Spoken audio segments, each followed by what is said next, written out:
In this video, I want to talk about how you can day trade on eToro. Now make sure that you've created an account and make sure that you've deposited some funds if you want to day trade.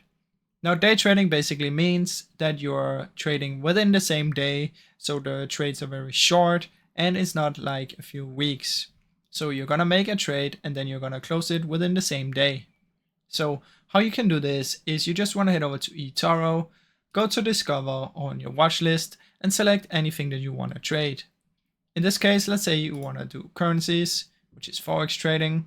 And from in here, you just want to select the currency that you want to be trading. So let's say you want to do the USD CAD. And what you can do from in here is you can sell or you can buy. So if you want to do day trading, you would basically buy and sell within the same day. So that is how that works, guys. Now I really hope you enjoyed this short video. If you did, please leave a like and subscribe as it helps me out a ton.